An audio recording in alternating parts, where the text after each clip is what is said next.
20 tips for Universal Studios Orlando that will maximize your trip.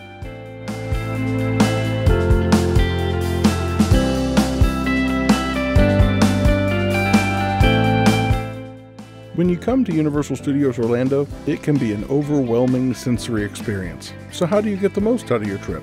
We have, over our visits, built up a few Universal Orlando tips and tricks for the best Universal Orlando resort vacation. Number 20. Do early park admission.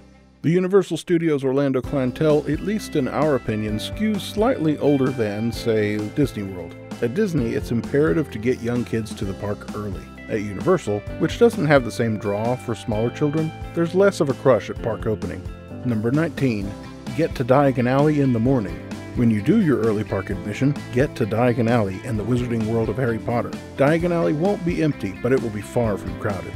You can likely do a wand ceremony at Ollivander's with little to no wait, and ride Harry Potter and the Escape from Gringotts.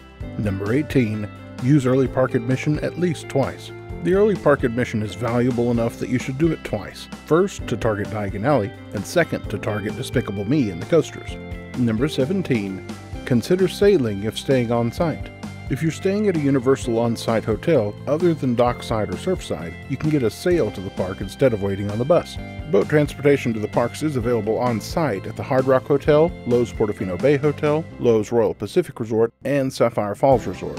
But if you're staying at Cabana Bay Beach Resort or Aventura, you can walk to the Sapphire Falls boat launch and still enjoy the little boat perk. Number 16. Skip the Universal Express Pass. Universal offers two Express Pass options, regular and unlimited. Regular offers one line jump per participating ride. Unlimited offers unlimited line jumps in participating rides. While there are a couple of times we generally regret not buying the Universal Express Pass, we never once considered the Universal Express Pass Unlimited, but your mileage may vary. Number 15. If you're not a horror fan, don't go in the fall. In the fall, during the build-up to Halloween, Universal Studios transforms into Halloween Horror Nights. If you're into horror, this separately ticketed event is an absolute must-do. It's the one event where you can honestly say that Universal outdoes Disney. But if it's not your thing, the takeover is a bit much. Number 14. Eat at Bumblebee Man's Taco Truck. This, my friends, is a real Universal Orlando tip. Get the Korean beef taco from Bumblebee Man. It may be the best food in the park. On the other side of the park, we're big fans of Lombard's Seafood Grill. But if you're not looking for a sit-down experience, tacos and crepes are the way to go. Number 13. Get Park Hopper to do Hogwarts Express. While we don't recommend the Express Pass, you really should get the park-to-park ticket. The Hogwarts Express isn't the most thrilling ride in the two parks, but the theming is excellent. Number 12. Ride early or late, and plan some other activities for the middle of the day.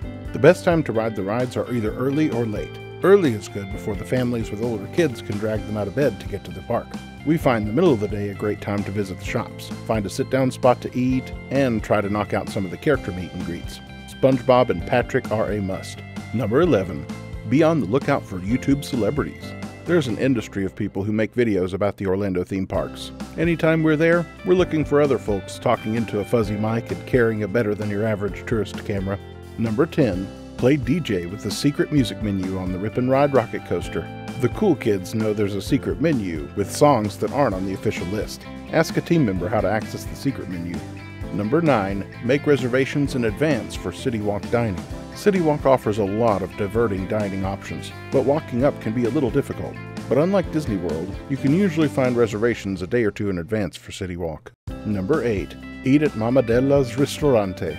We've had a lot of great meals at Universal, but we've never had a meal better than Mama Delas, located in the Portofino Bay Resort. Number 7. Avoid the crowds. Look, you're never going to avoid crowds altogether.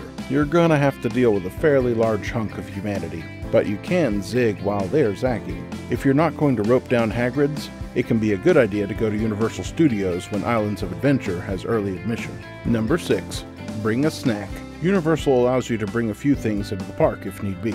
Acceptable outside food items include baby food, water bottles, food for special dietary needs, and food necessary for medical purposes. Allowable foods include a water bottle at a maximum of 2 liters. That is plenty because you can reuse your refillable water bottle for free in several locations. Note that foods that need to be heated or refrigerated are not allowed. Number 5. Find a place to chill. There's a great spot across from Jimmy Fallon's Race Through New York, near the Tribute Store exit, where you can get out of the way and relax a bit. Depending on the time of day, you may even find some shade. Number 4, send purchases back to your Universal Resorts hotel. If you're staying in one of the Universal Resorts, you can send purchases back to the hotel so you don't have to carry them around the parks all day. Number 3, do the wand ceremony early and often. When visiting Diagon Alley, be prepared for the possibility of participating in the wand ceremony. The experience is highly sought after, especially among true Harry Potter fans. To increase your chances of being chosen, you may have to try a few times before you succeed. Number 2, read the signs on the lockers. When storing our belongings before riding Men in Black, we accidentally slammed the locker door shut with a keycard inside. Do as we say and not as we do. Make sure you take your time when putting away your things at the lockers. And finally, number 1, take the time for pictures. There are dozens of great photo ops all over the park, from Creature, the elf poking his head out from behind the drapes, to the night bus, to Jaws, to the characters in Springfield. It's easy to get caught up, racing from one attraction to the next. Take the time to check out all the neat stuff in between. What are your best Universal tips? Let us know in the comments. And don't forget to like, subscribe, and hit the bell so you don't miss our next video from HeyOrlando.com.